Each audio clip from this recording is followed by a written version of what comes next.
اللهم صل على سيدنا ومولانا محمد.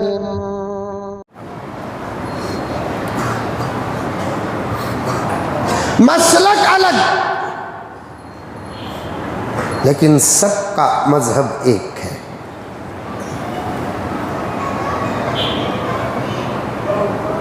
مذہب بھی الگ ہو سکتے ہیں،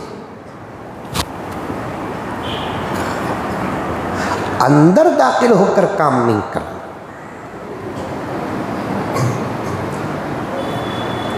غرض کئی جماعت سے جو سلسلہ چلتا آ رہا ہے اسی کو پیش کرنے کا یہ مقدمہ ہے. سمجھو اس بات کو، ذہنوں میں اتارو. بیان کرنے کا مقصد امت کو دین سمجھ میں آ جائے. اب آپ کو بات سمجھ میں آئی کہ نہیں آئی؟ اگر کوئی آدمی یہ کہتا ہے کہ ہم قادیانی ہیں العیاذ باللہ اور مسلمان ہے، یا کوئی قادیانی کہتا ہے کہ میں مسلمان ہوں، کیا آپ اسے مانیں گے؟ نہیں مانیں گے. کیوں؟ اسلام کے جتنے شرائط ہیں، جتنے اصول ہیں، وہ اصولوں میں کچھ اصول ان کے پاس نہیں ہے تو اس میں سے وہ نکل جاتا ہے. دین سمجھو.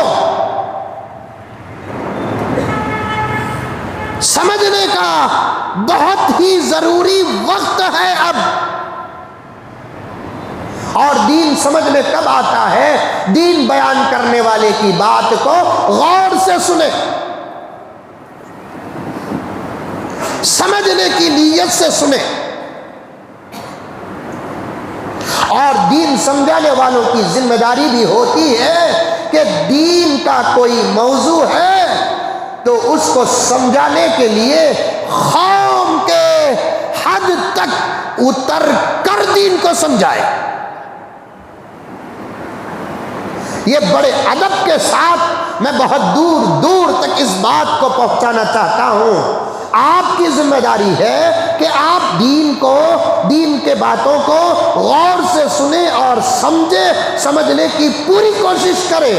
اور دین سمجھانے والوں کی بھی ایک ذمہ داری ہے، دین سمجھانے والوں کی بھی ایک ذمہ داری ہے کہ وہ دین کو جب سمجھانا چاہتے ہیں اپنے علم، اپنی صلاحیت، اپنا ملکہ، اپنا مقام اور اپنے مرتبے کو سامنے رکھ کر دین نہ سمجھائیں بلکہ قوم کی حد تک اتر کر دین سمجھائیں. کیونکہ خود بیان کر دینا یہ کمال نہیں، بیان کو سمجھانا یہ کمال ہے.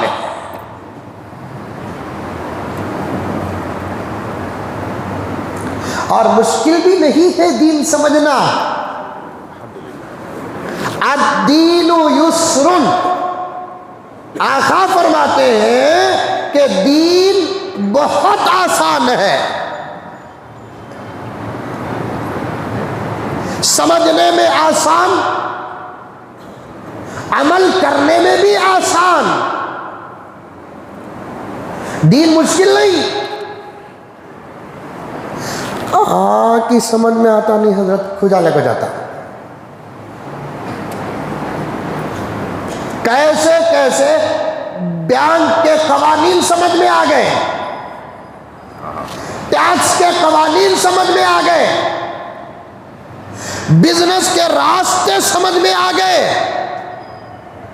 دنیا کے صحیح راستے بھی سمجھ میں آ گئے، دنیا کے غلط راستے بھی سمجھ میں آ گئے، صحیح تجارت کرنے کا طریقہ بھی سمجھ میں آ گیا، دھوکہ دے کر بزنس کرنے کا طریقہ بھی سمجھ میں آ گیا.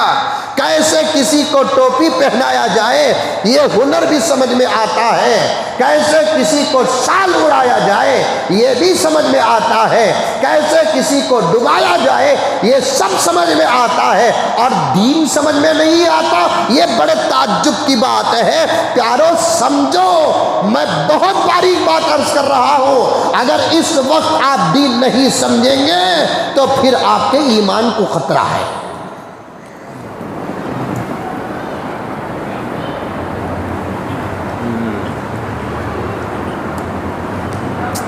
اس وقت اگر آپ دین نہیں سمجھیں گے تو آپ کے ایمان کو خطرہ ہے۔ کوئی دین کا مسئلہ ایسا نہیں جو سمجھ سے باہر ہو، افہام سے باہر ہو، تفہیم سے باہر ہو۔ یہی میں بتانا چاہتا ہوں کہ مدارس عربیہ میں حنفی مسلک کے جو مدرسے ہیں،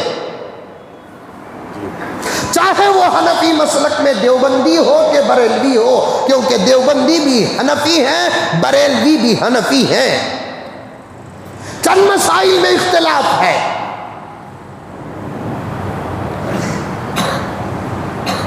حنفی مسلک کے جتنے مدارس ہیں ساری دنیا میں تقریباً ان مدارس میں ایک کتاب پڑھائی جاتی ہے جس کا نام الہدایہ۔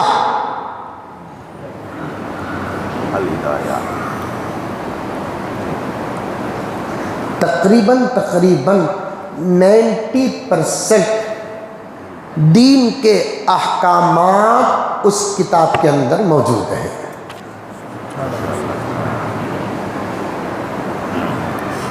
اس کے 4 ایڈیشن ہیں، 4 جلدیں، ہدایہ اول، ہدایہ ثانی، ہدایہ ثالث، ہدایہ رابع۔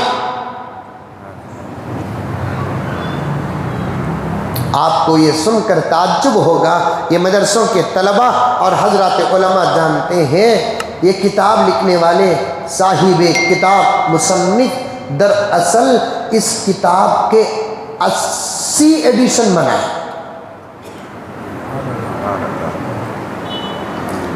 لکھتے گئے لکھتے گئے لکھتے گئے لکھتے گئے لکھتے گئے لکھتے گئے لکھتے گئے لکھتے گئے لکھتے گئے 80 ایڈیشن بن گئے۔ حضرت کے دوستان، ساتھیاں، علماء، طلبہ سب مل کر حضرت سے کہا کہ حضرت آپ نے احکامات اور شریعت کی اتنی زبردست کتاب لکھی ہے اور اس کے آپ نے 80 جلدیں بنائی ہیں، یہ اتنی بڑی ہو گئی ہے حضرت، اسے مکمل پڑھانا بھی مشکل ہے، اسے مکمل پڑھنا بھی مشکل ہے۔ 80 ایڈیشن، 80 جلدیں کب پڑھائیں گے؟ کتنے سال درکار ہیں؟ اور پڑھنے کے لیے وقت طلبہ کے پاس کہاں ہے؟ یہ کب کی بات ہے؟ 700-800 سال پہلے کی بات ہے۔ اس دور میں پڑھنے کا شوق تھا، طلب تھی، تڑپ تھا، علم دین حاصل کرنے کا تو ساری دنیا میں ایک عجیب قسم کا جنون تھا۔ میری باتوں پر بھروسہ کرو اور یقین کرو، یہ بات مسلم ہے کہ اس دور میں ساری دنیا میں علم حاصل کرنے کے لیے جو قوم سفر کرتی تھی، جو قوم علم حاصل کرنے کی تڑپ رکھتی تھی، جو قوم علم حاصل کرنے کی طلب رکھتی تھی، رب کعبہ کی قسم ساری دنیا میں ایک ہی قوم اور اس کے فرزندان تھے جو علم حاصل کرنے کے پیچھے پڑے ہوئے تھے۔ اس قوم کا نام ہے اسلام، مسلمان۔ یہ دنیاوی تعلیم، کالجز، یونیورسٹیاں، گلی گلی اسکول، یہ زور تو صرف 150-200 سال کا ہے، 150-200 سال کا زور ہے یہ، ورنہ 200-250 سال پہلے سے لے کر میرے آقا صلی اللہ علیہ وسلم کے زمانے تک، میرے آقا صلی اللہ علیہ وسلم کے زمانے سے لے کر 1450 سال کا عرصہ گزر گیا، ٹھیک حساب کے بغیر، باریک حساب کے بغیر موٹا موٹا حساب پیش کرتا ہوں، 1450 سال میں اگر آپ 300 سال نکال دیں گے، 1050 سال کا لمبا عرصہ علم کے پیچھے ساری دنیا میں کوئی قوم پڑی تھی تو وہ مسلمان تھی۔